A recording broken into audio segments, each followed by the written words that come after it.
So, Kate Garraway, the British ITV breakfast show presenter, is being featured on the front pages of the tabloids and the front pages of the Fleet Street papers. So, she is the second or the other woman vying for space on the front pages of Fleet Street. There is hardly ever a man that is featured on the front pages. As I said, it's part of the agenda of using the female flesh as a capitalist asset. That is the underlying kind of current, quite apart from the particular topic. So it's Kate Garraway on some of the papers and Allegra Stratton on the others. Allegra Stratton is taking up the space on the front page of the Times, the Boris Graph, and the Guardian. And Kate Garraway has got an inside page on the Star, and she's got a smaller space on the front page of the Daily Mirror. And of course, she has got a main spot on the front page of the Daily Express. So Stratton is on the Guardian, and we shall be talking more about the Guardian, about not only Stratton, but about the Guardian's own corruption and the dishonesty that it peddles. And the Daily Mail doesn't have either Allegra Stratton or Kate Garraway. It has the Colombian singer who is of mixed background, including Lebanese background. So from Lebanon to Colombia is quite a distance. So she is being featured there because she is apparently on the list of the world-class celebrities that Williams has recruited as part of his kind of role in defending the planet. And his supporters, all of them are racists, have interpreted that as a coup by him against the anti-racist Harry and Meghan. Because that is way too sophisticated and too advanced for Meghan and Harry to compete with. That is the line that the racists in Fleet Street have interpreted that to be. And the Daily Mail, its deputy political editor, John Stevens, has got a piece that compares Allegra Stratton with the White House trailblazer Kayleigh McEnany. And so that is the line. So it's a peddling exhibition. But as I said before, she is not going to succeed because her Darwinist contempt for the people in low income and black people, because the woman that she told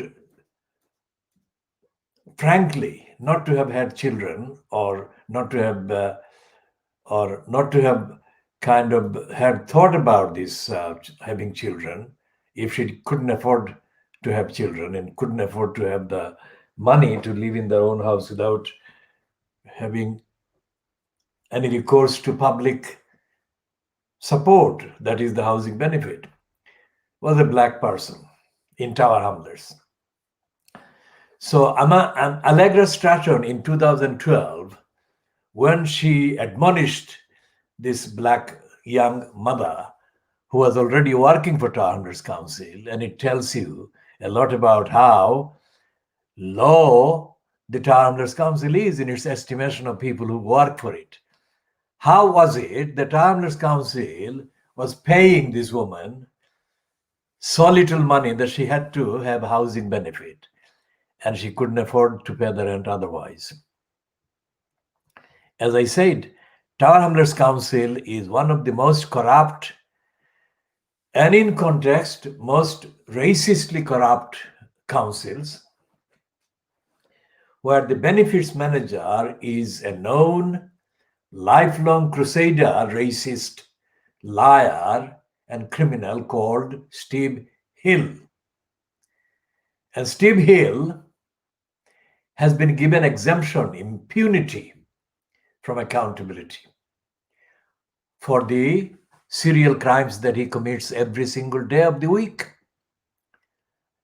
And he told me once in an email that he was responsible for 39,000 claims or claimants for housing benefit or similar things. Now, if that is the kind of reliable number of people who need help with paying rent and related issues, then it shows how Tower Hamlets Council capitalizes on poverty, which reinforces my theory, which I have been building exactly on the evidence, not because it came to my mind out of nowhere. I only build that theory based on the evidence that is undeniable. The Tower Hamlets Council has been creating homelessness, housing crisis, poverty as part of the policy, so that it can then use that quote evidence in its justification for extra money that UK central government has to give to local councils, and it does every year. That is called bidding. And by extrapolating that kind of corrupt, perverse policy to cover the rest of the councils across England, it can be seen how so much housing and other problems that councils and so-called charities concerned about this talk about at times of crisis. And the current pandemic has witnessed a lot more references to the quote plight of the homeless and the people without housing human rights than has been the case for decades. Even that film, which has been overrated for its impact, and we shall come to that discussion in the next 10 minutes. Kathy Come Home. Because Kathy Come Home has been kind of credited for a movement of awareness among the kind-hearted people in England that produced such revolutionary kind of solutions as the setting up of the corrupt and the criminal and the racist outfit called Shelter. This is called world exclusive diagnosis.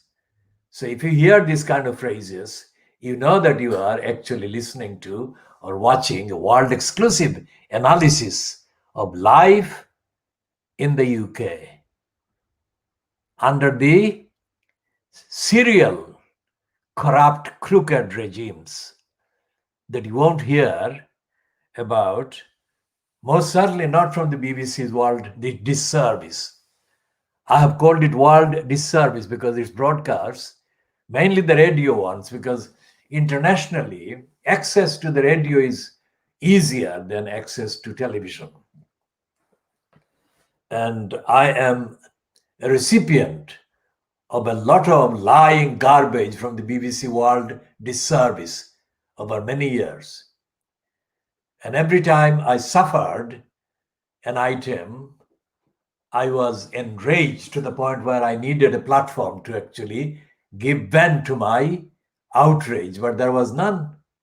The BBC hasn't got any kind of slot or any spot or any access for people to express their evidential, ethical, moral disagreement at the contents and the impact of the lies that the BBC churns out to the whole listening world. And Allegra Stratton, when she was at the BBC's Newsnight in 2012, she must have been working with the likes of Emily Mate Lies. I call her Mate Lies because she's a liar. Contrary to the mythology around her that has been confected by the lying Daily Mail and others who make a distinction between a BBC blonde and the idea of a BBC. Think about that. As I said yesterday, and as I have said before, the far right ideology is not peddled on the streets of northern England or kind of white, mainly white areas of disgruntled little Englanders and gullibles. The far right ideology is peddled in a sophisticated, systematic way by Fleet Street. The ideology of crusade, that is the anti-Muslim racism in contemporary kind of phrase, is confected and updated in the newsrooms or the writing rooms or the counterparts or whatever the current alternative or substitute or corresponding description is under the pandemic situation. So the racism, the anti-Muslim crusade or the racist jihad against Muslims are not confected by heavily kind of disgustingly dressed racists on the streets of northern England. It is done by apparently normally dressed racists and anti-Muslims working at the Daily Mail or the Sun or Scum and the other newspapers, including the Guardian. In fact, it was the Guardian where the Allegra Stratton got her kind of platform. As I said yesterday, as had Melanie Phillips. Melanie Phillips is one of Britain's most notorious racists and Muslim haters. Muslim haters meaning that she hates Muslims for the religion, not because of any misconduct by any Muslim that she knows or she has encountered. It is the faith, it's the prejudice and hatred against the people for their faith, not for their personal character or lack of character or anything like that. And so therefore the Guardian has produced liars under the cover of being a so-called liberal paper. Just as the Communist Morning Star boasts of being the only English language left-wing paper in the whole world, so does the Guardian pride itself as being the liberal organ platform in Britain. It is not, because as I said about Polly Toynbee, Polly Toynbee undermined the Labour Party's case before the 2010 election. And she was openly quoting David Cameron. And Cameron was obviously absolutely thrilled with her kind of support. Now, Cameron has brought disaster to this country, as if there were not disasters in terms of political unfitness by the elected ones in post of power as so-called government. And so therefore you've got a Fleet Street that is producing not only brazen platforms for social inequality, antisocial hatred, and denial of basic human rights for the majority of the targeted people that are being kind of hated, but it has got platforms like The Guardian, which even as this day, today, 9th of October 2020, is still considered by the majority, if the majority can be contacted, if you like, the majority that is relevant to any square kind of scrutiny or inquiry about the role of the likes of The Guardian, they think that it is still a liberal paper. But The Guardian's role, quite, distinct as the role of the individuals, but the roles played by Polly Toynbee and the roles played by the likes of Melanie P. and the likes of Allegra Stratton, and The Guardian refusing to support the Labour Party led by Jeremy Corbyn. What kind of scenario, what kind of image does that constitute and create? Obviously, it is the same political agenda that is being promoted via and by the Daily Mail, the scum, Murdoch, and the Boris Graf, and the Times, and the Express, and the scum, and the Star, and the Daily Mirror. The New Statesman, founded by the husband and wife couple, the Fabians, the Webbs, Sidney and Beatrice Webb. I think it is right to say that they did that in the 1920s. The New Statesman as a weekly is supposed to be the left-wing weekly. It never has been left-wing. And the Webbs were never really, quote, left-wing. So it's a completely empty side. As I said in 1981 in my thesis, that the British left is out of the media. That is to say, I called it LOOM, left out of the media. That is my thesis. And I started it in 1981 based on the evidence of the left being absent from the space of action against the right.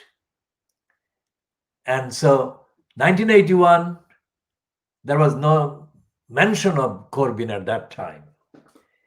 But Corbyn, after this kind of fiasco, this complete disaster of his so-called leadership, when he was actually put forward as a leader candidate in 2014, I think, one of those days I was traveling on a bus in London, and I met a man from the 1970s.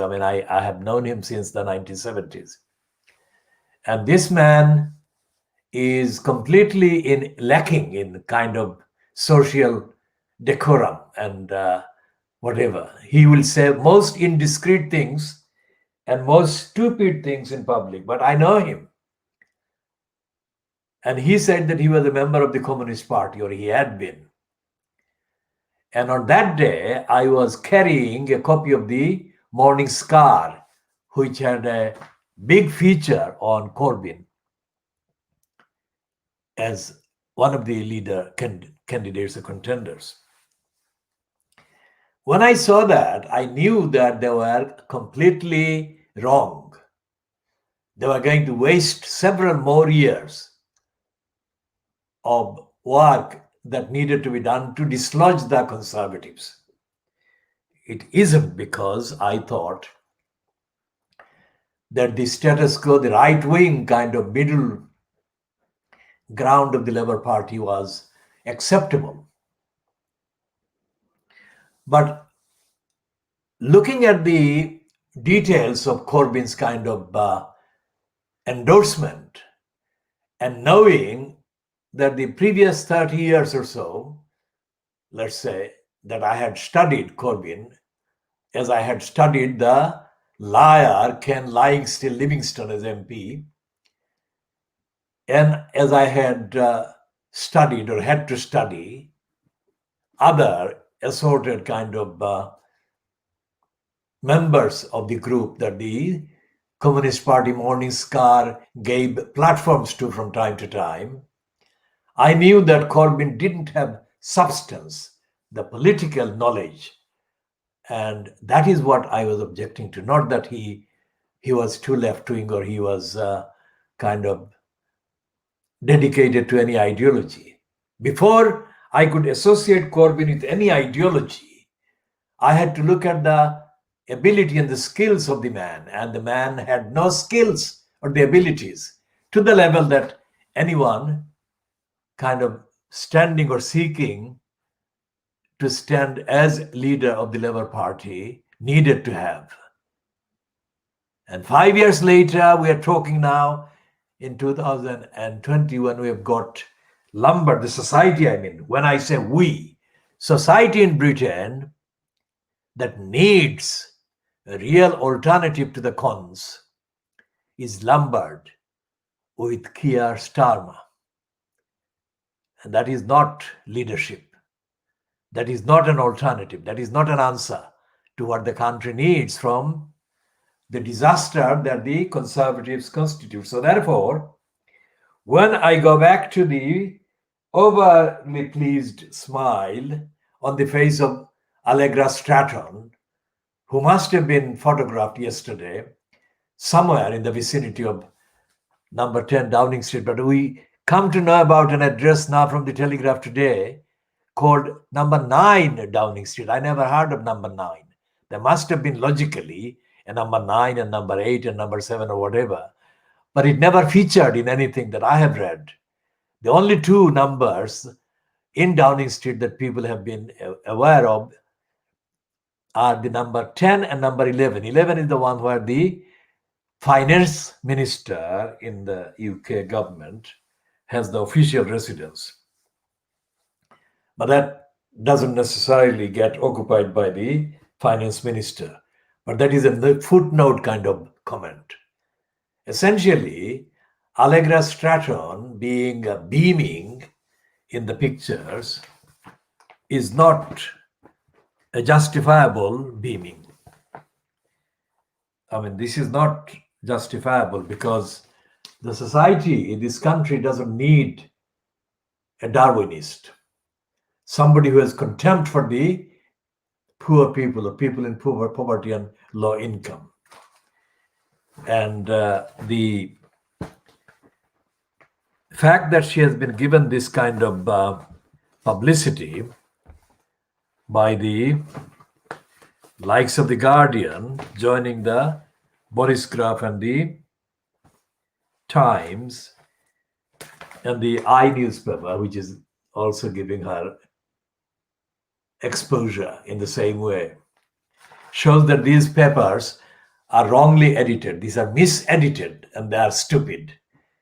Instead of doing that kind of publicity for her, they should have actually run investigative copy, each of them, about her role and her mentality and why the Guardian actually could be infiltrated by the likes of her, likes of Melanie P.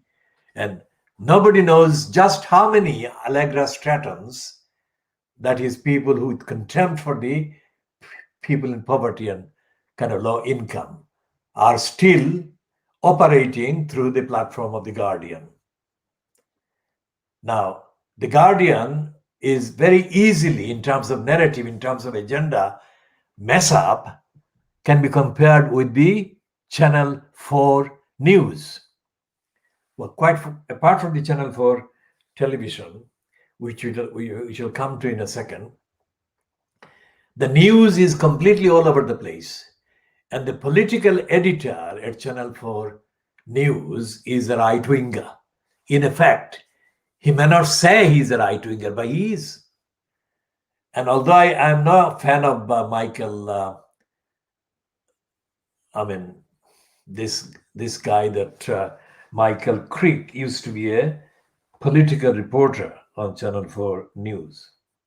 I'm no fan, I cannot be a fan. I have been around longer than he has been in terms of the craft and kind of field of politics everywhere. But he is also a dubious kind of person. Because when I asked him a question, straightforward question, on the 23rd of April 2015, outside the Royal Courts of Justice, where the people had gathered to hear the result of the hearing that had just been finished against the Tower Hamlets Council Mayor at the expense of Tower Hamlets, Luther Roman.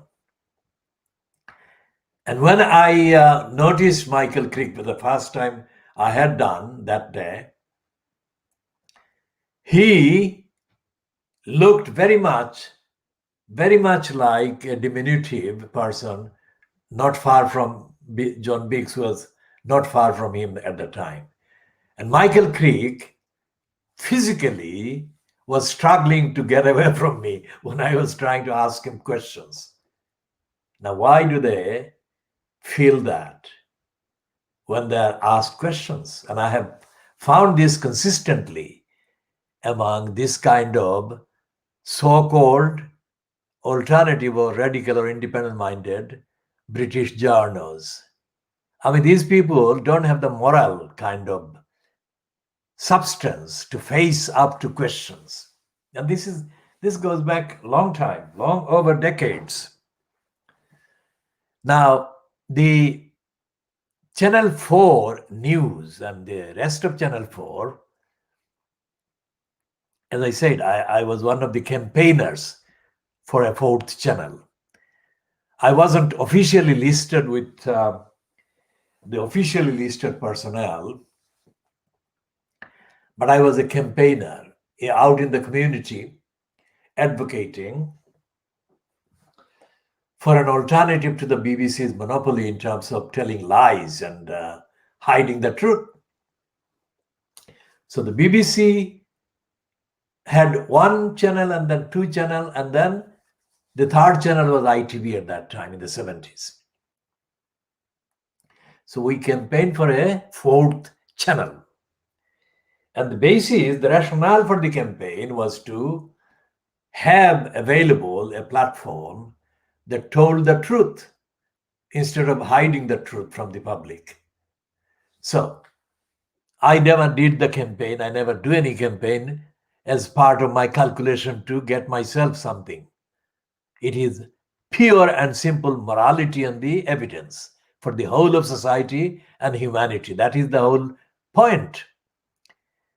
And Channel 4 has failed completely to live up to that. And I have covered some of the details of my engagement with the Channel 4 since it came operational. And I had reason to publicly denounce Jeremy Isaacs, the first chief executive, and a completely dishonest individual and other dishonest and lying criminals in the various positions. But the overall role of Channel 4 has been unjustifiably allowed to remain and go on without any audit. And there is nothing. None of these so-called other campaigners that were floating around in the 70s during the campaign years that I spent in calling for and arguing for a fourth channel. None of these people has been heard of or heard from for a very long time about Channel 4 and what it became or has become. And this is the context that it is now performing, and it performed in 2016 during the so-called election in the USA. They had an Australian woman as the Washington correspondent. She was absolutely stupid, out of her depth, and ignorant and racist. And she underplayed Donald Trump's every racist hateful kind of intervention and stunt. Now they got somebody else now this year, but I don't believe that this is making a substantial difference. And we shall be talking more about Channel 4 and how Channel 4 is betraying the public and the society, just like The Guardian. Remember, I mentioned The Guardian and the Channel 4 as comparable because both of them have got the veneer, the surface, the pretense, the exterior that they are liberal, kind of. They're not liberal, but liberal in the universal sense, not in the liberal dumb party. Liberal as universally defined, and both The Guardian and Channel 4 have betrayed the low-paid and the people in poverty in this country. And I mean the absolute majority of the victims of their negligence and betrayal are white people in this country, because numerically, in terms of numbers, the majority of the victims of injustice are white people by definition. And in the context of Allegra Stratton denouncing this employee of Tower Hamlets Council, who happened to be a black woman in 2012, for having the audacity to have children when she didn't have enough money to have her own house, etc., etc. The role of Channel 4 television has to be seen, because in the years, say, starting I think in 2013, Channel 4 started a program or a series called How to Have or How to Get a Council House. This is very relevant to the subject of Allegra Stratton's attacks. It was housing benefit, housing, poor people, poverty. Now, in that series, or a number of series, Channel 4 broadcast about Tower Hamlets. First question is, why did they choose Tower Hamlets? What were they doing? And what was the actual connection? Now, at the time, there was a man in post as chief executive. He is a criminal now. He has been ennobled with a made a knight, and also he is now an academic being peddled as a very wise, intelligent man. He's not. He's a crook. He's Kevan Collins. Kevan, not Kevin. Kevan, Kevan Collins.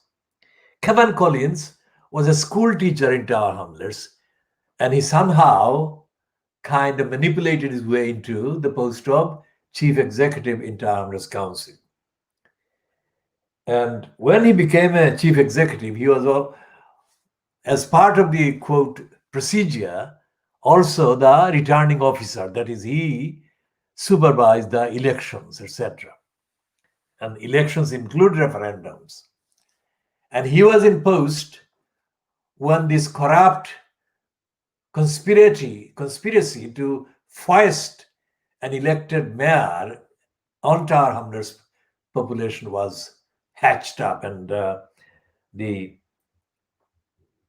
referendum petition was given the go-ahead, and it was Kevan Collins who gave the go-ahead, and he ignored evidence of forgery of many signatures and other irregularities. Not only that, he also appeared on the same Channel 4, another program called Undercover Boss. And in that post, in that position, Kevan Collins lied his way throughout the whole recording. It's not me making up, it's all evidence, it's all there. Kevan Collins lied about Tower Hamlets Council, about the role of the council, and about the housing situation, about poverty and all the other things. And they said, the Channel 4, in introducing him, said that he was trying to make ends meet. Remember the capitalist abuse of the poverty that they create which the councils make in bidding for extra central government money. I am not saying that the central government has given enough money to any councils, especially councils of the description of tar hamlers, because there is more resources needed than the council has. But the existing available resources is being misused. That is the point.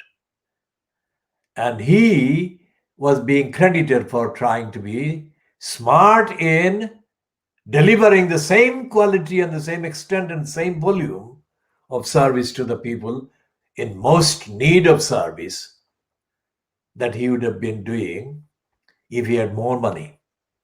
That was a lie, and the whole program, Undercover Boss, was a pack of lies. Pack of lies, the phrase applies to not all the things that are called pack of lies, but this one fits the description absolutely 100%.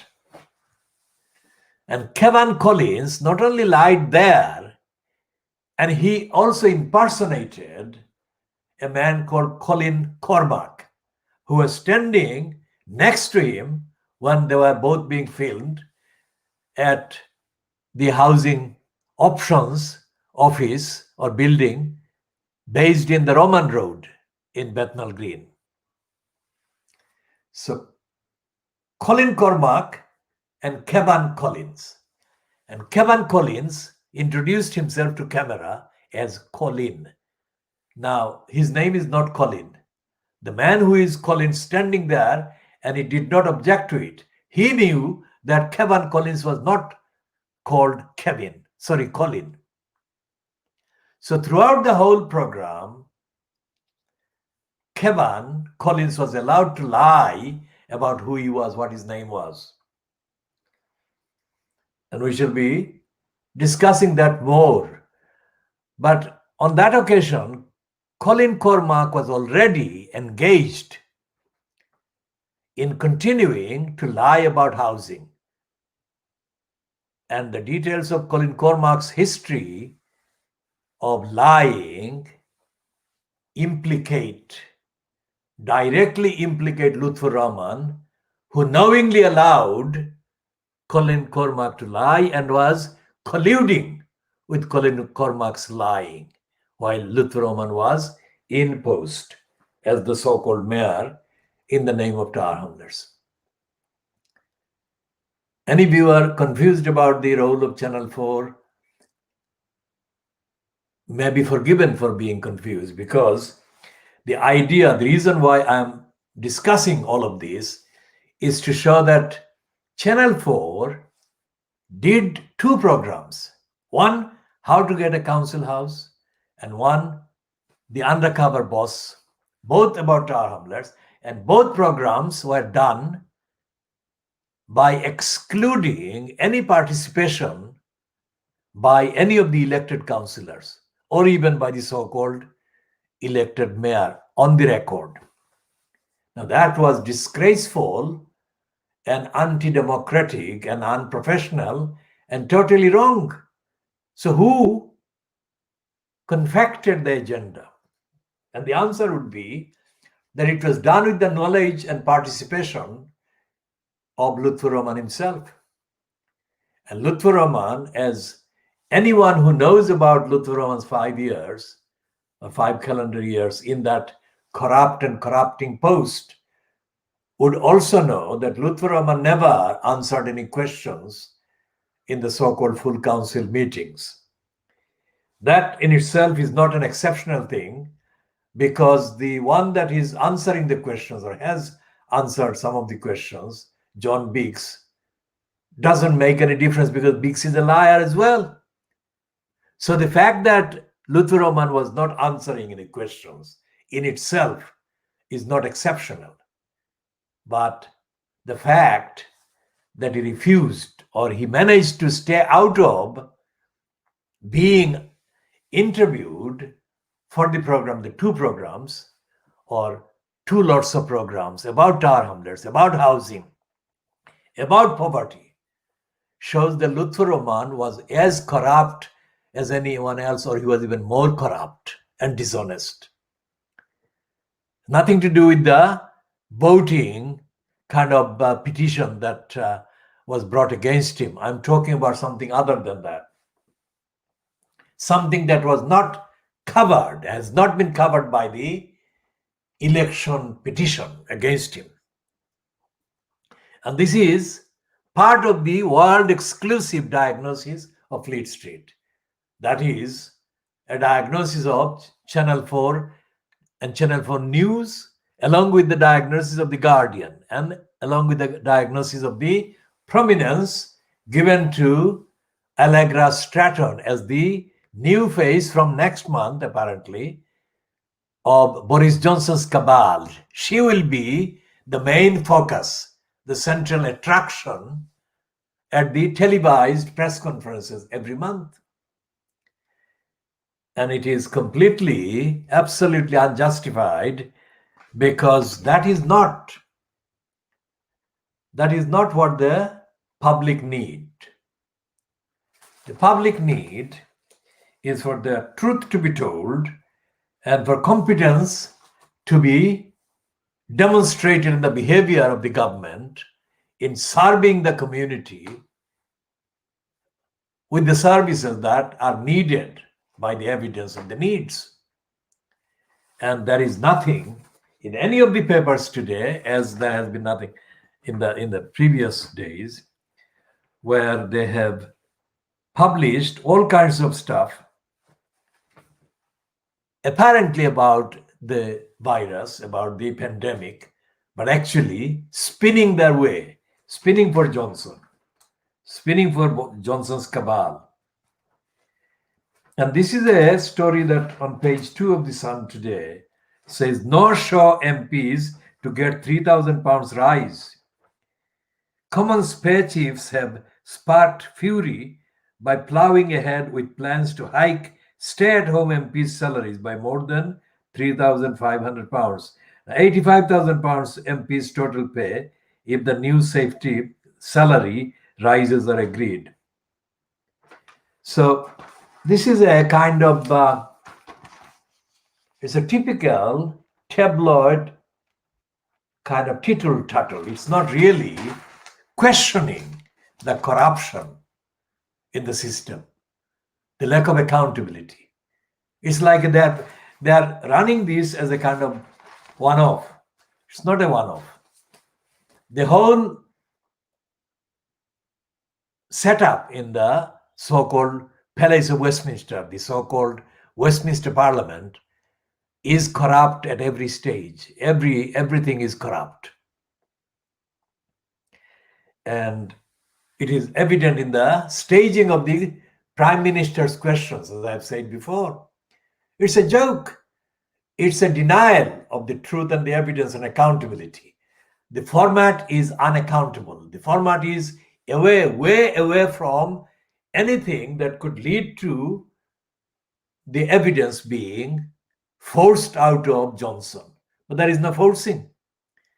And the Speaker of the House of Commons is a kind of stooge of the majority party and of the so-called Prime Minister. And the MPs are too timid, and others are otherwise engaged to care about the biggest issues that affect the most people in society. So the Channel 4 is not serving the community, despite being the fourth channel that we campaign for truth to be told. That was the reason why we campaigned for setting up a Channel 4.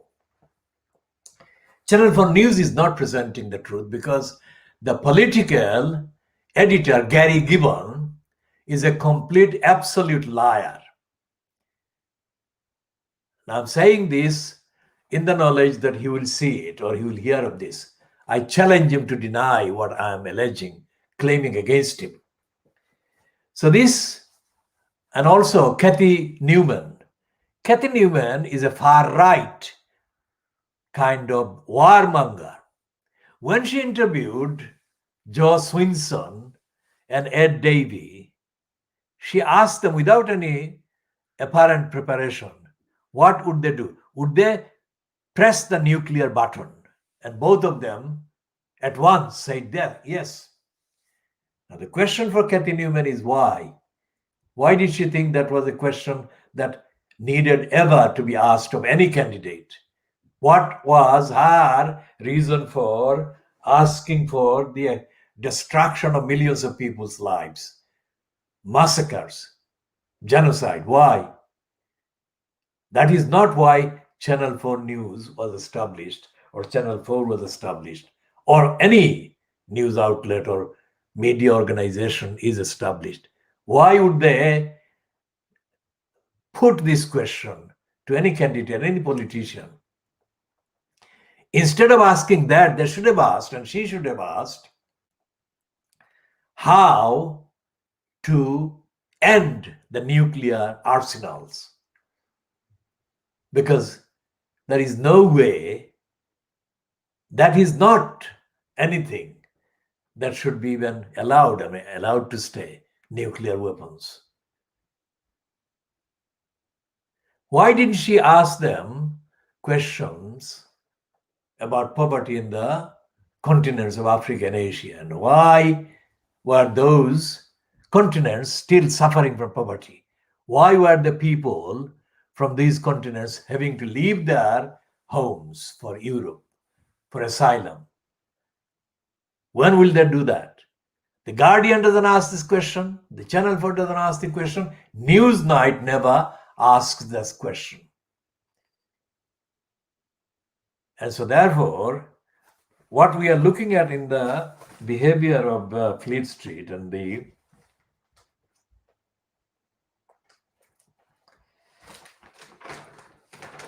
kind of tabloids is not news. And this is what Murdoch has made his billions with. Look at this. This is the page 3.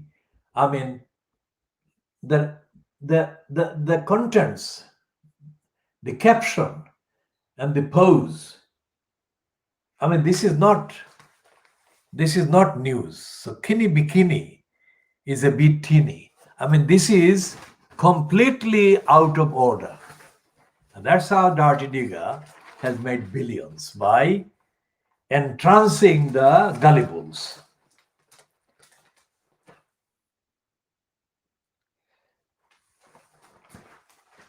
So they've got a kind of 2-page spread on the Northern backlash.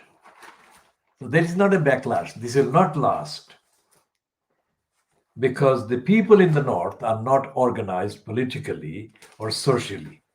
Because instead of doing this backlash, they should be asking for service, health service, and accountability. That is not being reported by Fleet Street. Remember what I am saying. It's not about the kind of fury in the North, is not about lack of accountability, which is what should be there, should be the issue, should be the topic.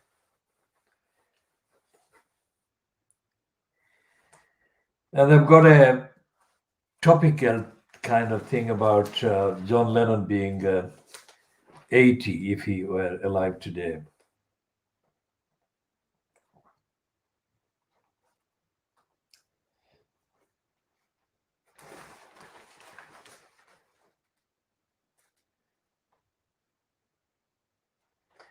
And they've got a 2-page spread about the world and the spread of the virus across the world and how it is affecting the world. But there is nothing in the Sun or in any of the other papers explaining, let alone holding to account, the governments. There is nothing. And this is what they are avoiding. They're talking about the failures, the contradictions, and the risks and the dangers people are facing, but they're not actually analyzing the correlation between the cause and the effect. And the cause and the effect, in simple terms, are put in this way. The idea of public service is always under attack by the right. The idea of public service includes most people in society. And that is what the right resists. The right wants to deny the most people or as many people in society of the service and the benefits, wide-ranging benefits of society, of being, quote, civilized. So it's back to the darkness, as Trump has been doing in America. He has been denying the public of all the services that he could deny them of by cutting and banning and stopping and imprisoning and segregating. That is what is happening in this country, and the tabloids are not up to the task.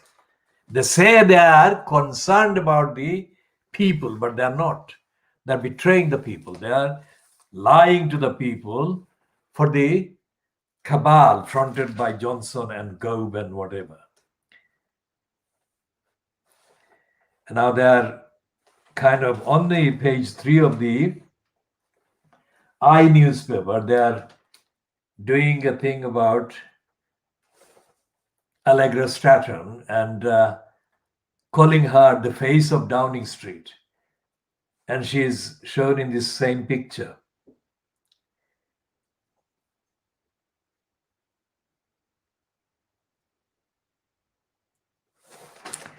And they're saying that she is the face, she is the front runner from the moment Number 10 announced it was looking for someone to, within quotation marks, communicate with the nation on behalf of the Prime Minister. What on earth are they talking about? She won't communicate any magic conversion of the truth. Because if the Tories want to sell any image of themselves as other than of being cruel and fascistic and Darwinian in their agenda, then this is the most inappropriate face they have chosen. Because she is a Darwinian and she has got a big baggage against her. And also when she was in post on the BBC and the ITV with Preston, Robert Preston, or working earlier at The Guardian, she produced nothing of substance. She never did. So that's the wrong plug by the newspaper for her.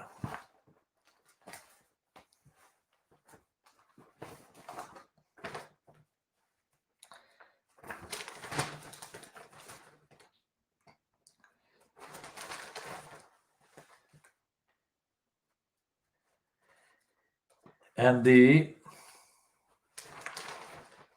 Express has got pages and pages, apparently showing the hard work of the government in fighting the virus, but it is absolute rubbish because it's all spin for various factions and various participants, various post holders, various kind of careers.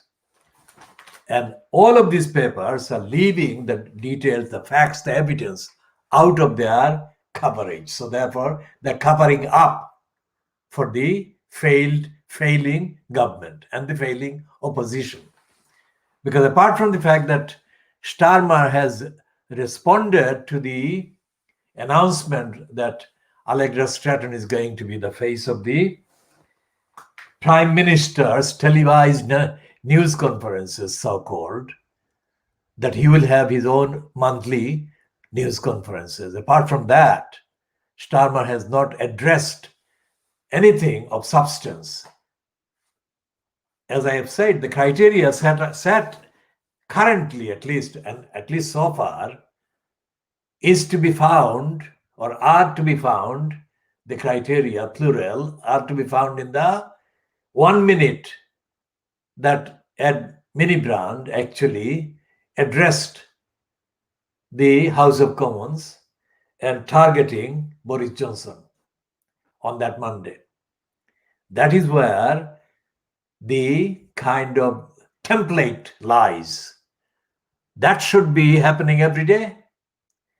And that is the kind of thing that actually David Cameron was afraid of, because when he first encountered Ed Miliband, when Miliband was the leader following the 2010 election defeat by the Labour Party, later revelations by Cameron confirmed that Ed Miliband was actually capable of giving Cameron the run for his money. Something happened, something went wrong in the leadership, which meant that Ed Miliband failed to impress while he was leader at that time. But I think by performing on that occasion and exposing Boris Johnson to the chilliest few seconds of his entire life, Miliband has more than compensated for the lack over those 5 years. And I think he should be the leader. I have said this before, and I'm saying it again, not because I am a particular fan of Miliband, but as compared with Starmer, as compared with anybody else available in the elected House of Commons, Miliband is the best one that the country has to get Johnson and his cabal out of number 10. And that will be the beginning that the country needs, and the society needs, and the people who are affected by the dysfunction and the betrayal absolutely need as the first thing at the beginning. So we shall be coming back with the next edition. This is 10:22 in the morning GMT on Friday the 9th of October 2020. We shall be coming back before 12 GMT.